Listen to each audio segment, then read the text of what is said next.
Entrei.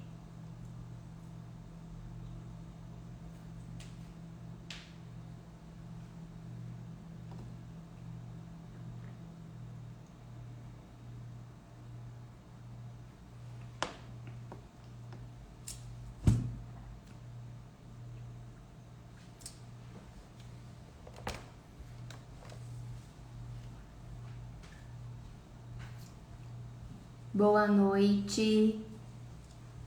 Vocês estão me ouvindo bem, pessoal? Tá tranquilo aí? Karine, Tito, Geis. Tudo bem, gente? Bacana. Vou esperar um pouquinho e a gente já começa. Legal.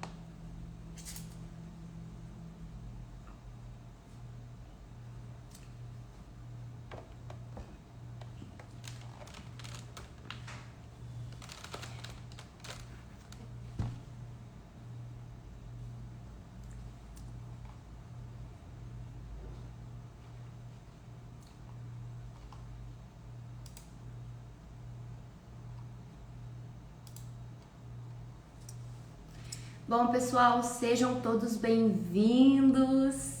É muito bom estar aqui com vocês. Eu vou falar um pouquinho hoje com vocês, um pouquinho da minha história, né? O motivo pelo qual eu escolhi fazer nesse formato de live é porque fica gravado e porque eu consigo também ter uma interação com vocês, né? Vocês podem falar comigo, então a gente consegue criar essa comunicação. Isso é muito rico. Então sejam todos bem-vindos, né? O pessoal que tá chegando aí, boa noite, boa noite. O Wesley e a Camila chegaram aí. Isso aí, pessoal, bacana. Bom, gente, eu vou começar contando para vocês um pouquinho da minha história, por que eu estou aqui hoje, né? Qual é a mensagem que eu quero passar para vocês e o quão importante é essa mensagem. Algumas pessoas já me conhecem, já sabem da minha história, já sabem qual foi todo o processo meu profissional para chegar até aqui. Alguns conhecem também até a minha história pessoal, né? Isso é muito bom, muito rico. Atualmente, o que eu tenho feito da minha vida, né? Hoje eu trabalho com o processo de atendimento às empresas. Nós podemos chamar isso de consultoria, de mentoria, é um processo de profissionalização. E aí, pra gente completar o porquê que eu estou aqui hoje, o que me trouxe até aqui, eu vou contar pra vocês rapidamente a minha história, porque ela é uma história grande, mas eu vou sintetizar pra vocês e vou trazer aqui o que nos interessa de fato. Eu convivo num cenário de empresas, de empresários e de modo especial familiar. E isso, pessoal, eu já convivo com essa realidade, deve ter em torno aí de, eu tô com 33 anos, eu acredito que 25, 27 anos já que eu convivo com essa realidade. Por quê? Porque a minha família, ela é composta por uma maioria de empreendedores, de empresários, né? Os meus pais, os meus tios, os meus primos.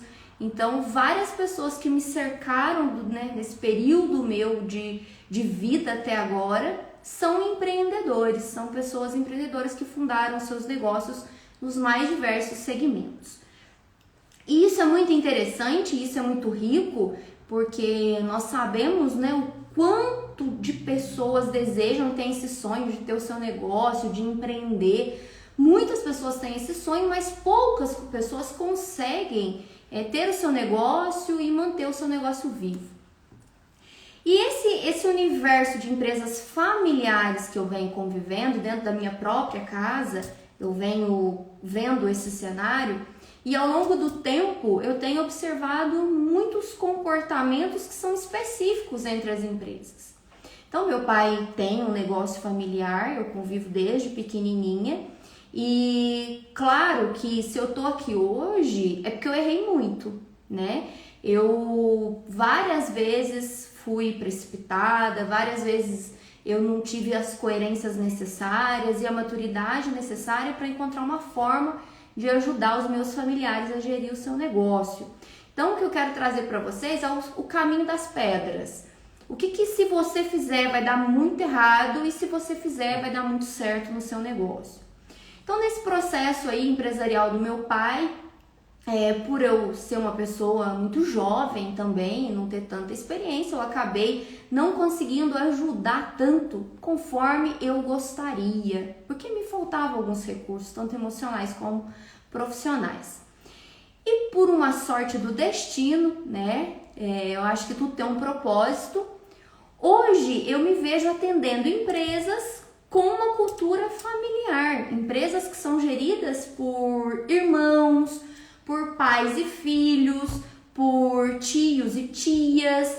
Então o universo, Deus, me colocou nessa realidade da qual eu já vivo desde muito pequena. Mas num momento diferente daquele em que eu estive, né, tentando ajudar o meu pai na gestão da empresa dele e acompanhando meus tios também, que são empresários. Hoje é um outro momento. Hoje eu estou numa outra fase, hoje eu tenho uma preparação diferente. Não digo assim que eu estou pronta ou que eu estou feita, porque quando se trata do mundo empresarial, quando se trata de negócios, a gente tem que falar muito sobre conhecimento, sobre habilidades, sobre mudanças, e nós não podemos nos limitar. Isso é um processo constante. Nós vamos viver anos e anos e a gente vai aprender durante todos esses anos. Mas quando eu descobri que eu estava ajudando empresários com uma cultura muito parecida com aquela da qual eu vim, né, da minha origem, e eu percebi o quanto eu podia fazer por eles no sentido de profissionalização, no sentido comportamental e principalmente, pessoal, o quanto o meu trabalho impactou no seu relacionamento familiar. Porque é uma coisa que a gente não pode desconsiderar, e por mais que eu mesma fale muito disso e essa orientação eu passo para as empresas que eu atendo, e já tem por volta de 3 anos e meio, 4 anos que eu tenho feito esse trabalho com empresas de vários segmentos bem distintos, e eu peço muito, né, para que as pessoas envolvidas nessa gestão tentem ao máximo separar a questão pessoal, familiar da profissional. Mas em nenhum momento eu posso desconsiderar o relacionamento que existe ali, o afeto que existe naquele negócio. Até porque é isso que moldou o negócio. Então, o meu pai, por exemplo, ele começou um negócio há muitos anos e qual que era a intenção dele? O sonho era ser empresário, era ter o seu negócio próprio como a maioria. Mas por trás disso tem muitas outras coisas, né? Existiam 2 crianças pequenas que precisavam ser alimentadas, que precisavam se desenvolver. Então, quando você pensa numa empresa familiar, tem coisas muito mais profundas que só um sonho, só um dinheiro investido. Não, tem muita coisa. São pessoas e pessoas dependentes daquele negócio. E aí tem os pontos positivos de uma empresa familiar e tem os pontos negativos, né? Quando eu percebi que eu estava fazendo esse trabalho que eu queria muito fazer com meu pai lá atrás, eu não tinha condições, eu tive um entendimento que, de alguma forma, eu poderia impactar muito as pessoas e trazer para a vida delas muito mais tranquilidade e qualidade de relacionamento, tanto no âmbito profissional, empresarial, quanto familiar. E eu prezo muito essa questão da família, eu prezo muito o bom relacionamento familiar. Até se alguém tiver curiosidade e pesquisar um pouco sobre a constelação, porque a constelação familiar nos mostra muito a importância desse relacionamento, e da família parte todos os outros relacionamentos. Então você precisa separar, mas você tem que lidar com o fato que existe ali um relacionamento maior e tomar muito cuidado com isso, né? Você não pode robotizar um negócio familiar e desconsiderar todo o sentimento. É perigoso, isso é muito perigoso. Porque o que eu entendo, né? E eu presencio muito, 2 irmãos às vezes estão discutindo por conta de um colaborador que nem sempre é uma mão de obra legal, nem sempre é uma pessoa que vai permanecer na empresa. E eu vejo pessoas de uma mesma família, de um mesmo sangue, com um amor envolvido, independente das circunstâncias, num processo de desavença por conta de coisas superficiais, por conta de falta de processo, falta de gestão. Então eu entendi que isso é de uma seriedade gigante. Quem aqui está me ouvindo, ou quem vai me ouvir posteriormente, que convive com isso tudo, sabe a explosão de sentimentos e de emoções que está envolvida no processo de empresa familiar. E isso é muito sério. Nós não podemos tratar isso com brincadeira. Isso é muito sério. Então, por isso eu decidi vir falar um pouquinho com vocês sobre isso.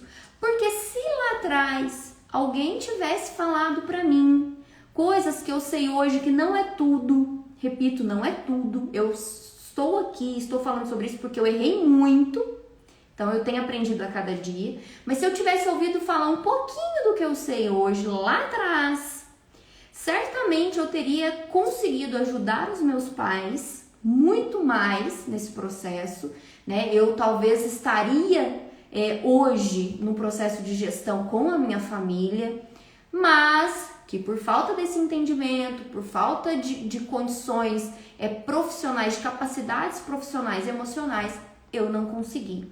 Mas hoje eu tenho a graça de ajudar outras empresas e de cumprir essa missão. Então isso tem me realizado muito, apesar de ser um desafio muito grande, mas tem me realizado muito. É muito satisfatório você iniciar o trabalho numa empresa que estava num cenário caótico, com os laços familiares muitas das vezes balançados, muitas das vezes feridos, e você, né, que no caso é o meu trabalho, trazer luz, trazer esperança, conseguir gerir problemas complicados e delicados com muita sabedoria, com muito profissionalismo, sem impactar tanto os relacionamentos nesse processo de gestão dessas empresas familiares.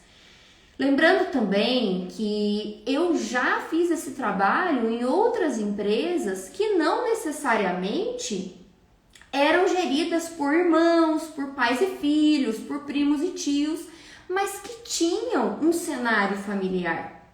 Por quê? Porque a questão da gestão familiar, ela está muito mais ligado à cultura que o negócio tem, que a empresa desenhou ao longo do processo, do que os laços sanguíneos. É uma questão cultural. Então, se você pega um empresário muito paternalista, aquela pessoa que tem dificuldade às vezes de fazer um desligamento, que tem dificuldade às vezes de dar um feedback negativo para o colaborador, que tem dificuldade em fazer reunião de alinhamentos, essas pessoas geralmente apresentam alguns princípios muito próprios das empresas familiares. Porque você chega a ver mesmo empresários ou gestores que criam laços com funcionários e que depois o próprio funcionário ele transfere para o gestor aquele sentimento de paternidade. Eu vejo muito isso, gente, muito, muito, muito. E isso não é algo de uma outra empresa, não, tá? Isso é bem de modo geral. O funcionário, muitas das vezes, ele teve questões pessoais, emocionais com o pai ou com a mãe, e quando ele encontra um gestor com esses princípios mais acolhedor, ele transfere isso e ele acha que aquele gestor é o pai dele. E esse relacionamento, esse vínculo vai crescendo de uma forma mal gerida, mal conduzida, e chega num ponto que se esse gestor precisa desligar esse funcionário, ele não consegue. Assim, ele chega a ficar doente. Eu já vi gestores tendo problemas assim de estômagos e não conseguindo dormir porque precisava desligar um colaborador no qual ele criou um vínculo muito grande.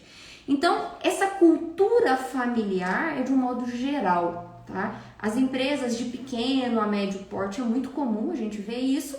E fora também o caso mais específico, que é o que eu vou falar com vocês hoje, que são as empresas que de fato possuem laços consanguíneos, que são de fato uma família, pai, filho, enfim, e etc. Né? Então eu vou trazer para vocês aqui, eu dividi a nossa fala, eu vou trazer para vocês dados, para vocês entenderem por que é pertinente esse assunto. Ah, a Marília está se aventurando falando disso, de onde que ela tirou? Não, existem dados que comprovam para nós o quanto esse assunto é sério, o quanto nós precisamos olhar para as empresas familiares com seriedade, com preocupação e com cuidado, tá? E nós vamos falar também um pouquinho algumas dicas de como fazer esse processo de gestão familiar da melhor forma possível, com o menor índice de conflitos possível. E principalmente, quem está aqui comigo e que tem empresa familiar e que possivelmente eu estou te ajudando, é uma coisa que a gente sempre está falando em reunião ou em aconselhamento. Você sempre tem que pensar no futuro do seu negócio. Então, nunca nós podemos pensar numa empresa familiar somente naquele momento e naquela circunstância. Ah, mas é porque é meu irmão, não posso falar isso. Ah, porque é filho do meu irmão, eu não posso fazer isso. Então, pessoal, isso é perigoso, porque isso vai determinar o quão longe a empresa vai chegar ou não. É muito sério, tá? Para vocês terem uma ideia, de cada 100 empresas no nosso país, apenas um terço dessas empresas, elas vão passar da primeira para a segunda geração. Gente, da primeira para a segunda. Então, ou seja, o pai passar para o seu filho, apenas um terço. Então, se você é empresário, sua empresa é familiar, se você trabalha numa empresa com esse aspecto, passa essa informação e tenha consciência. Você precisa estar nesse um terço que vão passar da primeira para a segunda geração. Você não pode deixar ou permitir que o seu negócio, o seu sonho, que você pôs tanta energia, que você se dedicou tanto, que você investiu tudo que você tinha, com todas as suas limitações, mas você se dedicou, é um esforço, e deixar isso morrer. Você pensou, gente? Nós não podemos estar nesse índice. Então, se de cada 100, um terço sobrevive, e as outras empresas? E aí? E uma coisa que eu fiquei pensando muito, porque eu pensei, gente, são quantos sonhos que se perderam, quanto dinheiro investido que se perdeu. E outro detalhe, quantas famílias se viram num processo de desespero, num processo frustrante, porque tinham o seu subsídio, né? Tinham aquela estrutura que mantinha toda a família e que segurava tudo e todos. De repente acabou. Tá, Marília, mas você tá falando a nível Brasil. Você nunca viu um processo desse próximo a você? Você nunca viu uma empresa, talvez, desde as mais pequenas até as de médio ou grande porte, com potencial, com produto vendável, com público para consumir esse produto, com toda a estrutura, um produto ou um serviço de excelente qualidade e, de repente, por uma falta de gestão, por falta de preparação, por falta de processo, acabou tudo. E aí a gente até fala, nossa, o pai era tão bem, mantinha tudo, muito bem sucedido, financeiramente muito bem, e olha agora, os filhos acabaram numa miséria ou tiveram que começar tudo do zero. Eu vejo muito isso acontecendo. Eu vejo. Se você parar para pensar, eu também tenho certeza que você vê. Então, o meu papel aqui hoje é não permitir que aquelas pessoas que convivem comigo e que me conhecem vivenciem esse cenário. Essa é a minha missão. Eu não posso permitir que você que está me ouvindo ou quem vai me ouvir, porque a minha preocupação, gente, não é se 200 pessoas vão ver, se milhões de pessoas vão ver, se 10 vão ver, se 5 vão ver. Não é essa a minha preocupação. A minha preocupação é aquelas pessoas que me conhecem, que convivem comigo. Essas pessoas eu preciso cuidar delas. Essas pessoas não podem viver e não podem passar por essa situação de ter o seu negócio destruído, o seu sonho perdido. Tá joia? No Brasil, 95% das empresas são familiares. Gente, anota esse dado. 95% das empresas são compostas por cenários familiares. Então, ou seja, se de todas as empresas que nós temos, a maior parte delas são familiares, e se apenas um terço sobrevivem, é um colapso financeiro, é um colapso social, é um colapso muito grave.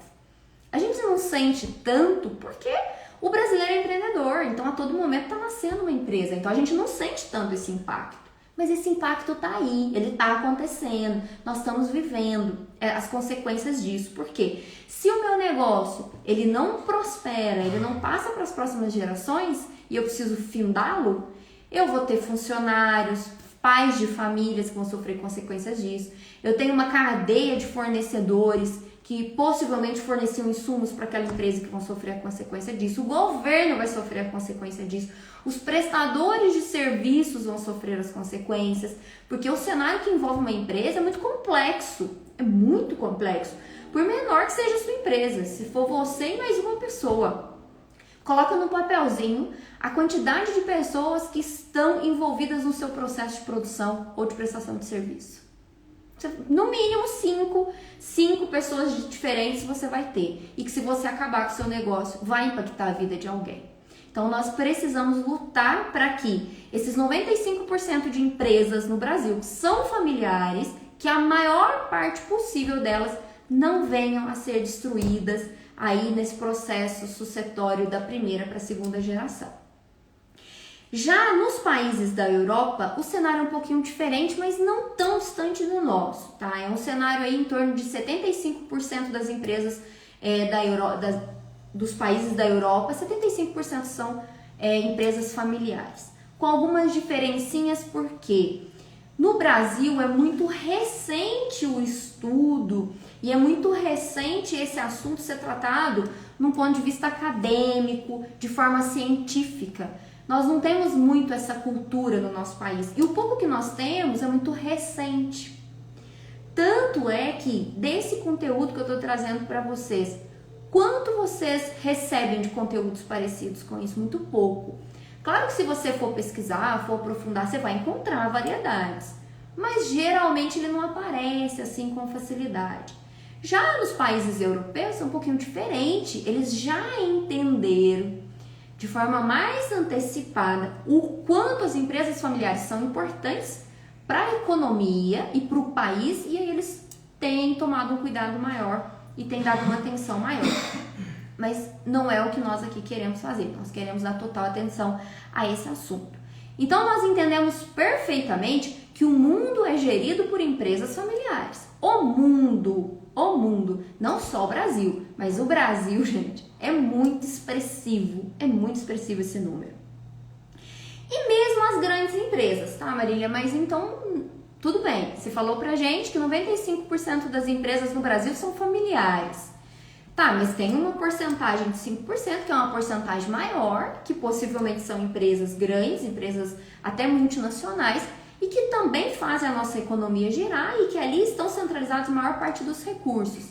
Sim, corretamente, mas nós não podemos esquecer que para esses 5% de empresas que não têm uma cultura familiar, que não são geridas dentro desse contexto, elas também dependem de empresas familiares.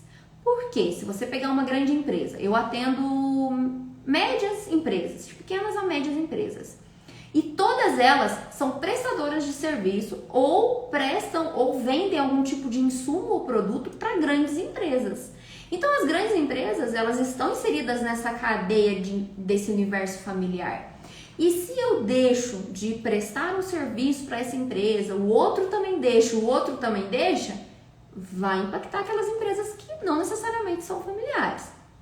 Então, ou seja, nós precisamos dar atenção a essas empresas. Passado as informações de números, para que vocês entendam a importância desse assunto, para vocês terem a dimensão do quão sério ele é, nós vamos falar um pouquinho aqui do que nós podemos dizer que é a pupila dos olhos desse assunto, que nós precisamos dar total atenção. O que é muito importante uma empresa familiar ter consciência? Se você conhece alguém que tem um negócio familiar, se você tem um negócio familiar, atenção. As palavras de ordem para nós é profissionalização e sucessão. Profissionalização e sucessão. Eu falo tanto disso porque o meu trabalho é pautado nisso, em criar processos internos para que a empresa rode da melhor forma possível e com a menor dependência possível dos seus fundadores. Olha só que coisa interessante, né?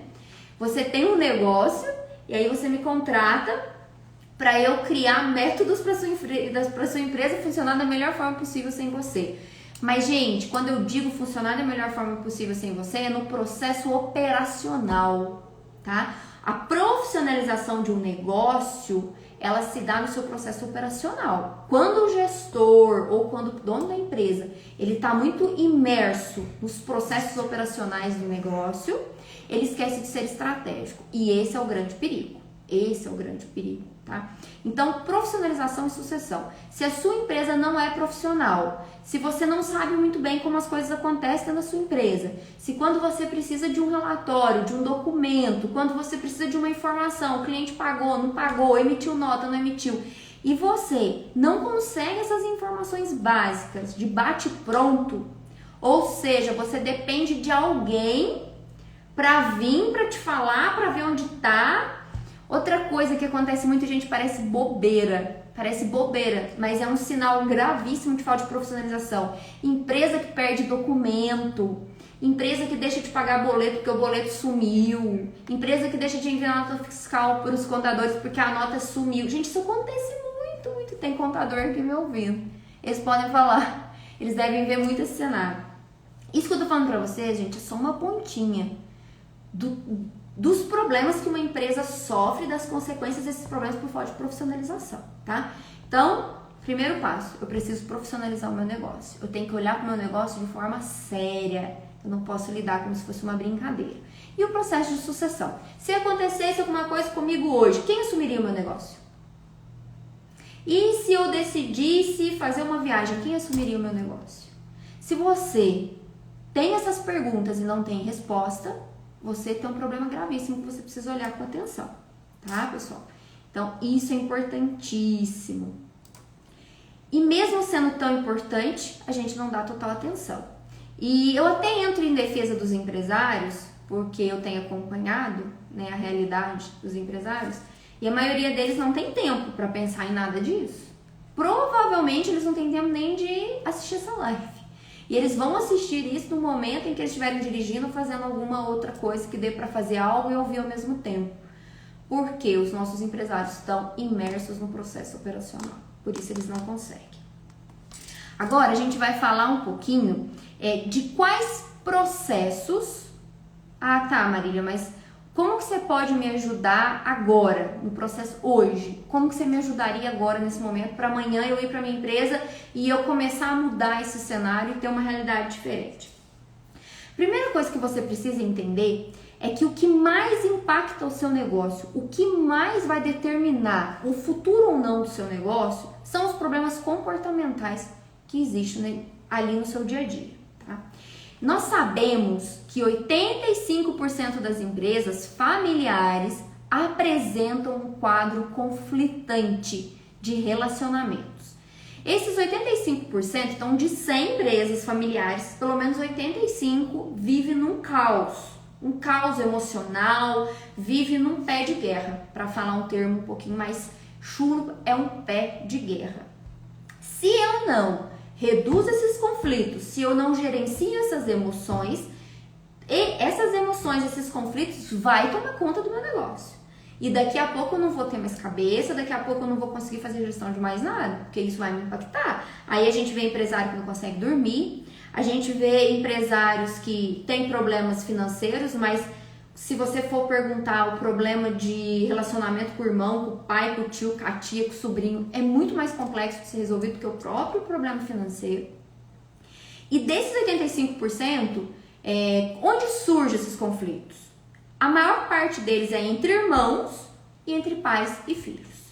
Então, ou seja, se a empresa ela é gerida por irmãos, eles vão ter desavença, e se é pais e filhos, a mesma coisa. Pode ter casos, Marília, mas a minha empresa é eu e meu primo que gerencia. Tá, na minha empresa tem a minha cunhada, tem o meu cunhado, e a gente briga muito, a gente não se entende, cada um tem uma opinião. Sim, eu sei que tem, mas a maior parte é entre irmãos e pais e filhos. E aí, quando a gente pensar, que é muito interessante, agora que a gente está falando sobre isso, vocês vão conseguir desenhar isso na cabeça de vocês e vão conseguir observar com um pouquinho mais de facilidade.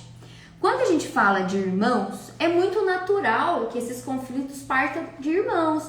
Por quê? Os pais, eles não ensinam os filhos a serem sócios. Eles ensinam os filhos a serem irmãos. Então, você não aprende a ser sócio. Você aprende a ser irmã ou você aprende a ser irmão. Essa sociedade, ela é imposta. Você não escolheu.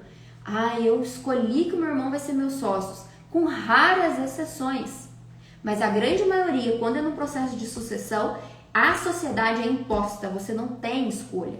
E você não foi preparado para aquilo. Ninguém te ensinou aquilo. Ninguém te ajudou a falar, olha, numa reunião, num alinhamento de target, né, que é a análise de números e resultados, você vai ter que olhar para o seu irmão como um sócio, como um profissional, como um gestor. Como se olha para alguém assim? Como se questiona alguém quando a pessoa está nessa posição? Diferente do relacionamento que você tem na sua casa. Diferente da emoção que você tem para com aquela pessoa, o sentimento que você tem. Então você precisa aprender a ser sócio. Se você tem uma empresa familiar e você tem filhos e pretende que eles assumam esse negócio, e claro, se eles vão querer assumir esse negócio também, você precisa ensiná-los a ser sócio. Se você não aprendeu isso, se ninguém te ensinou, acompanha comigo, porque você vai precisar aprender. Não é uma tarefa fácil. E para nos ajudar ainda mais, para que você consiga, para que você supere todas essas etapas e para que você reduza esses conflitos, gente, acabar o conflito não vai acabar o conflito. Eles são até importantes, quando eles são geridos e tratados de forma correta e profissional, eles são até importantes, porque uma empresa precisa de várias cabeças pensantes e com pontos de vista diferentes. Eu vejo casos de empresas que um sócio é mais assim agressivo e vai para cima e é corajoso, e o outro sócio é mais fica mais com medo, fica mais na retaguarda. Marília, isso, nossa, é muito ruim, isso é muito bom. Isso é ótimo, isso é um equilíbrio perfeito. Quando isso não é um equilíbrio, quando isso gera um choque, quando isso é um conflito, quando isso não é visto de forma a agregar o negócio. Então, a gente precisa, primeiro ponto que a gente já viu aqui, que a gente não pode esquecer, reduzir os conflitos. Acabar, não tem essa intenção de zerar conflito, porque isso não vai acontecer. Mas você precisa reduzir, porque os conflitos, eles trazem várias coisas negativas para o negócio, tá? Nós vamos ver mais à frente aqui a quantidade de impacto ruim que um conflito gera. Então, você precisa reduzir o conflito. Se a sua empresa está um caos, se tudo que você fala ninguém entende, se tudo que o outro fala você não entende, se você está brigando com esse seu sócio que é seu irmão ou que é seu pai, reveja o processo. Respira fundo e encontre uma saída mais sensata, uma saída mais madura, procure ajuda, porque isso vai impactar o seu negócio, isso vai atrapalhar o seu processo de vendas, isso vai atrapalhar o seu clima organizacional, isso vai atrapalhar a percepção que o seu negócio tem na sociedade, as consequências virão, tá, gente? E não tem como fugir delas. Então, trabalhar a redução de conflitos, ter uma comunicação fluida. O que é isso? Se você tem dificuldade em se comunicar, se quando você precisa passar uma mensagem, você às vezes não encontra as melhores palavras, você às vezes fica nervoso, você está diante de um problema, o seu sócio cometeu um erro muito grave e você dá aquela surtada, meu Deus, como é que ele deixou isso acontecer? E você não consegue ter uma comunicação fluida, uma comunicação consciente, madura, desarmada, você vai criar outro problema. Se você já tinha um, você vai criar outro e um maior ainda. Então essa comunicação, ela tem que ser compreensível, ela tem que ser acessível, ela tem que atingir o objetivo dela. Eu não posso me comunicar do jeito que eu acho que é certo para mim. Eu não posso falar da forma que para mim é melhor. Eu não posso. Eu tenho que ter uma comunicação mais assertiva possível e que atinja um objetivo, que é sanar os problemas e gerar frutos bons lá na frente. Comunicação transparente. Não adianta, se você tem um negócio, é você, o seu irmão, você, o seu primo, você, os seus pais, E você é aquela pessoa que tem dificuldade, às vezes, em falar uma verdade. Às vezes você tem dificuldade em apontar um ponto negativo que precisa ser trabalhado. Às vezes você tem dificuldade em trazer assuntos delicados para as reuniões. Isso é um problema gravíssimo, gravíssimo. Quando se trata do mundo dos negócios e de uma empresa, você precisa ser transparente. Não adianta você, né, usando um termo aqui bem simbólico, você não pode enfeitar o pavão, tá, gente? Não pode. Porque se você dá muita volta, se você fica criando formas e formas de falar coisas, mas você não fala de fato o que precisa ser dito, saiba que você está plantando algo ruim para o seu negócio e que terá consequências ruins. Então você tem que ser transparente, tá? Então se você não tá feliz, se alguma coisa não tá legal, se você acha que aquilo oferece risco para o seu negócio, se a forma com que o seu sócio fala com o seu colaborador pode fazer vocês perderem os bons colaboradores, a forma com que o seu sócio fala com os clientes pode fazer com que a empresa perca esses clientes, esse assunto precisa sim ser tratado. E ele tem que ser direto e tem que ser franco. Tem que ser franco. Não adianta querer, eu tenho que ser bonzinho, fulano não pode me odiar, nossa, porque é meu irmão, nossa, é meus pais, eu não posso falar disso, porque se eu falar eles vão ficar tristes comigo, e meu Deus, não é esse o caminho, tá? Mas também o caminho, gente, não é ser agressivo, tá? O caminho não é ser uma pessoa ofensiva, não, isso também não é o caminho. Tá? A comunicação nesse processo de relacionamento familiar enquanto empresa é 99,5% do sucesso do seu negócio. A comunicação é o que vai garantir o sucesso do seu negócio. Então, reduzir conflitos, uma comunicação fluida, né? Que não é aquela comunicação complexa. Às vezes um dos sócios é muito inteligente, e o outro não é tanto. Às vezes o outro, ele tem uma comunicação um pouquinho mais simples, às vezes ele não tem um entendimento tão complexo. E aí você vai e usa aquele monte de termo que você sabe que a pessoa não vai entender. Isso não funciona, é uma comunicação ruim. Então, se o seu colaborador, ele tem um perfil, às vezes, de pessoas assim mais simples, que estão acostumadas com uma linguagem específica, você tem que falar de acordo para você ser ouvido. Outro ponto que você pode, a partir de amanhã, já buscar ajuda e que vai melhorar o seu negócio. Apoio externo. Um mediador nesse processo é fundamental. Gente, eu falo isso para vocês de cadeira. As empresas que eu venho atendendo, eu toco em assuntos, em reuniões com os sócios, com os gestores, com as diretorias, assuntos delicadíssimos. Que por mais que exista formas bacanas, persuasivas de tratar assuntos complicados, um irmão muitas das vezes não vai poder falar certas coisas para o outro irmão. É muito complexo, porque no processo envolve emoção, envolve laços sentimentais. Então, pessoal, esse apoio externo é fundamental. Um mediador, alguém que não tem nada a ver com esse processo, alguém que não tem nenhum laço familiar, alguém que está ali olhando a situação de fora. Eu acho que essa é uma ajuda fantástica. Eu acho que isso é um bom começo. Tem que ser um mediador consciente, porque, como eu disse, empresa familiar tem todo um contexto próprio dela. Você não pode chegar numa empresa familiar e ir destruindo todos os princípios que ela tem, porque muita coisa ali naquele meio todo, naquele emaranhado todo, é o que dá o desenho daquele negócio, ali está a vida daquele negócio, e você não pode tirar isso. É uma responsabilidade que eu tenho muito grande, porque às vezes tem algo que eu não concordo muito, mas eu entendo que aquilo é fundamental para a sobrevivência do negócio, é aquilo que dá cara para o negócio. Então eu não posso tirar isso, né? Eu preciso trabalhar com muito bom senso. Outro ponto, achar a origem do conflito, gente. Isso aqui chama causa raiz.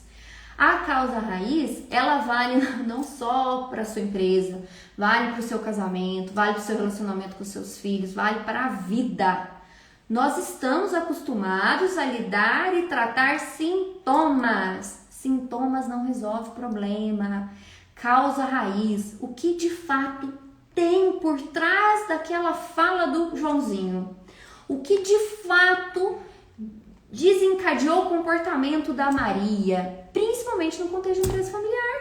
Porque você vai para uma mesa de reunião, em que na mesa de reunião, deixa eu só ver a iluminação, que na mesa de reunião está ali o seu irmão, está o seu tio, pessoas que você tem um relacionamento familiar.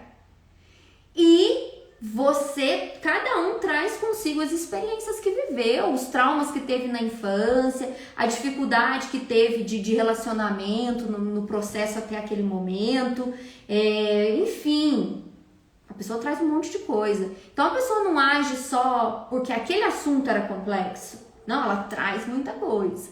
Então a gente precisa identificar a causa raiz dos conflitos, tá?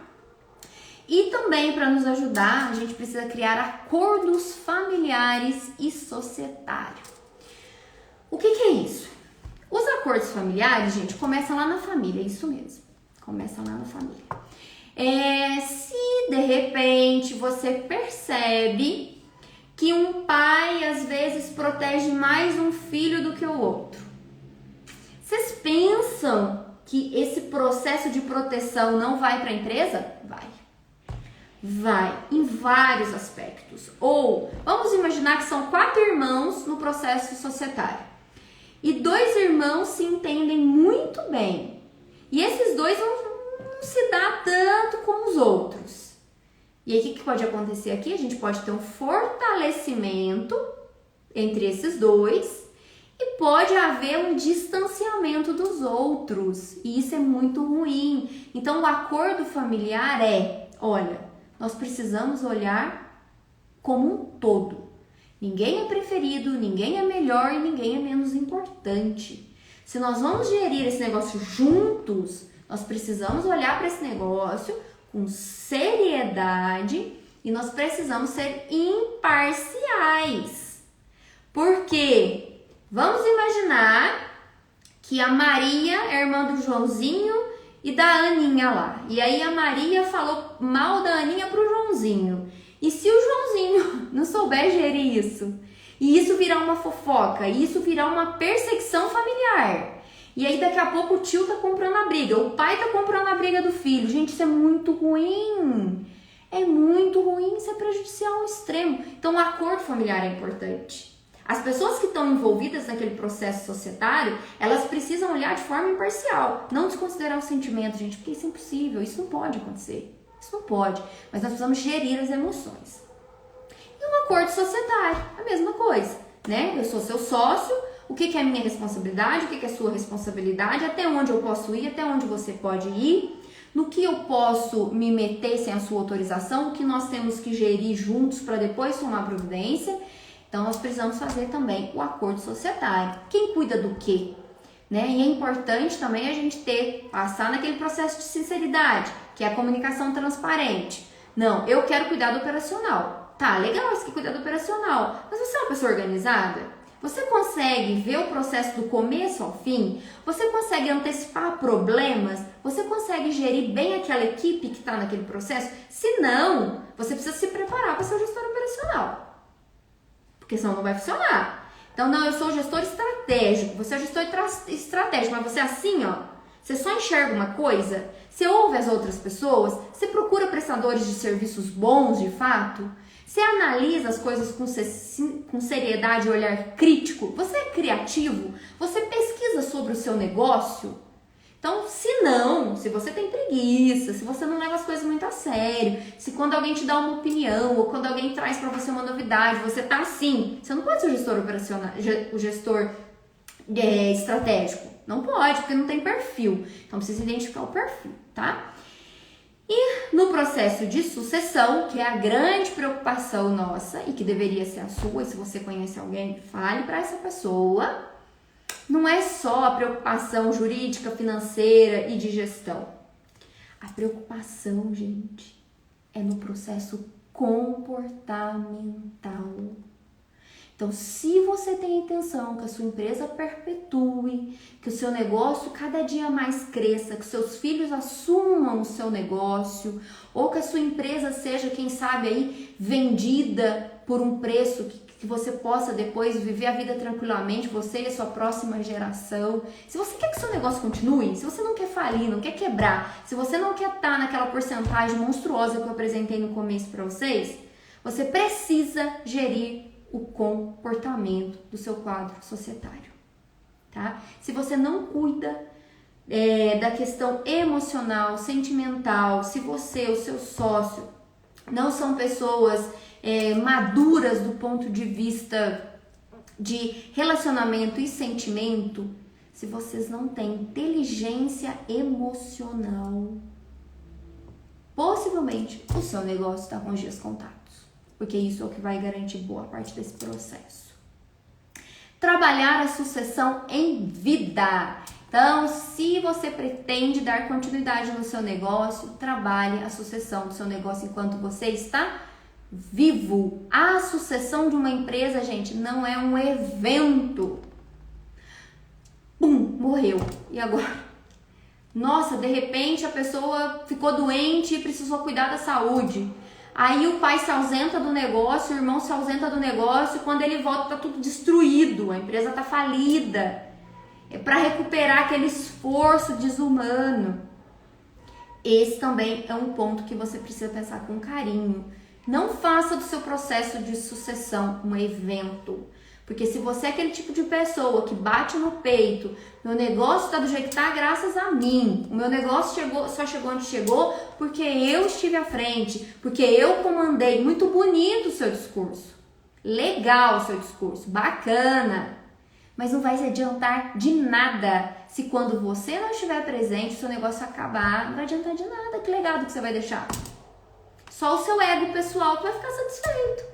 E isso, gente, essa fala não é sinal de boa gestão, tá bom? Não é. Não é. Uma boa gestão, ela se prepara para que o negócio continue perpetuando, tá joia? A sociedade precisa ser tratada também.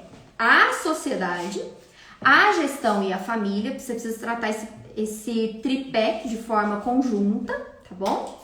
Vocês precisam também cuidar dos funcionários nesse processo de sucessão, porque se o funcionário é bom e ele percebe que os sócios estão vivendo ali um caos ou estão passando por conflitos muito graves e que isso pode impactar no futuro da empresa, o bom colaborador vai pegar o seu currículo e vai para o mercado. Ele não vai ficar esperando a empresa falir.